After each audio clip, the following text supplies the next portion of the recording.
Umaapaw po ang pag-ibig ng Panginoon sa bawat isa sa atin. Purihin ng Panginoon po sa awit na ating pong napakinggan. Na hindi po natin kailangang matakot dahil ang pag-ibig ng Panginoon sa atin ay umaapaw.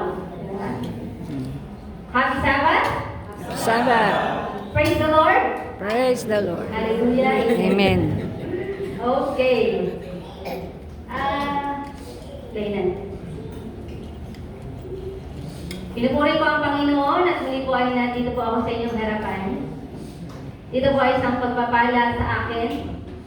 Tuwing ako po ay magsasalita, ako po ang unang pinagpapala dahil ako po yung nag-aaral.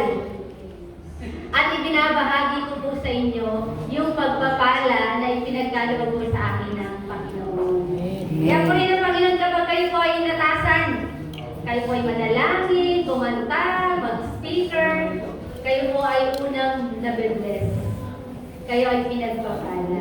Amen. Ang ganda po ng lugar na ito. Ito po ba yung Baseco? Baseco Beach eh.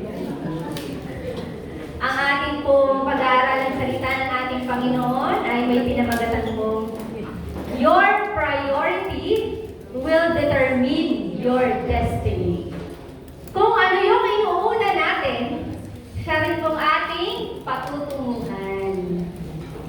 Sa business po, your priority will determine your success or failure. Kung ano yung ginagawa mo everyday, kung ano yung inuuna mo, yun yung pwede kang mag-fail or pwede kang mag-succeed. Diba? Diba sa mga businesses, pag nag-focus ka, ito laging ginagawa mo, ito yung patutunguhan mo. Kung gusto mo ng kotse, focus ka. Kung gusto mo ng sasakyan, focus ka. Kung gusto mo yung crush mo, focus ka. Diba? Unahin mo siya. Kasi yun yung gusto mo, at kung gusto mo siya, ay yun ang patutunguhan mo. Yun po ang ating pag-aaralan sa umaga nito.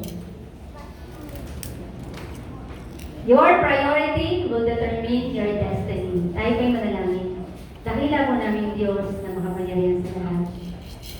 Hinihiling po namin, Panginoon, ang inyong banal na Espiritu sa mga oras na ito upang malaman po namin kung ano po ang dapat namin i-priority simula po ngayon. Kaya naman, Panginoon, ang iyong talino at karunungan na siyang sumaamin upang maunawaan po namin ito at maitanim po namin sa aming puso at isipan at magamit po namin sa inyong gawain sa mga sa pangalan ni Jesus.